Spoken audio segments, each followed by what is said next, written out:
Hello and welcome to my channel where we are making a gourmet tasting dessert using a box mix.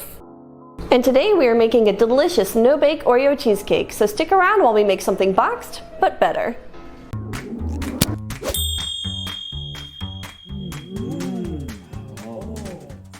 The first thing we are doing is preparing our crust. I am using 16 regular Oreos and crunching them up as finely as I can. And I am leaving the cream in the middle because that will help it to stick together when we press it into our pie pan. After we crush our Oreos, we are going to add 4 tablespoons, that is half a stick of unsalted butter, and melt it in the bowl. Then we are going to add our Oreo crumbs and mix it together either by hand or using a hand mixer until the crumbs are very well moistened. This process only took me about 1 minute with a hand mixer on medium speed.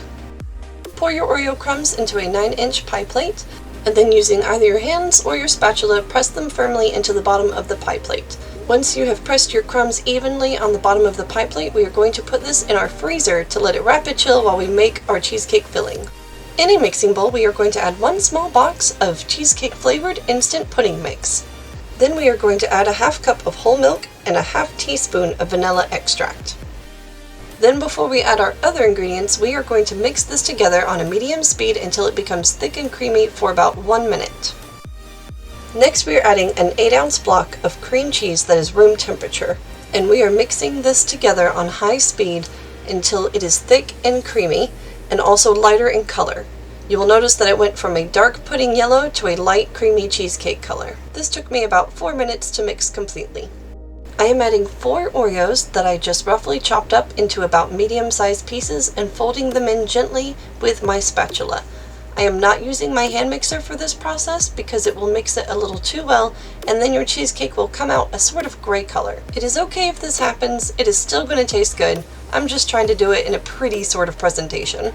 Remove your Oreo crust from the freezer and scoop your cheesecake filling on top. And then with a side-to-side motion with your spatula, push your cheesecake evenly across your pan. Remember, it doesn't have to look perfect, it's going to taste amazing regardless. Also, I know some people prefer a much taller slice of cheesecake than what I am creating. And if you are one of those people that prefer a tall slice of cheesecake, then the good news is you can double the filling recipe to get that tall slice of cheesecake you desire. Be sure to refrigerate your cheesecake for about 2 to 3 hours before serving to get that nice cheesecake texture. And there we have it, our delicious no-bake Oreo cheesecake. Thank you for joining me. I had a lot of fun and I hope you did too. If you have any questions, feel free to leave them in the comment section below and I will do my best to answer them, and I will see you next time on Boxed But Better with Jenna. That didn't break. It's not breaking either. Yeah.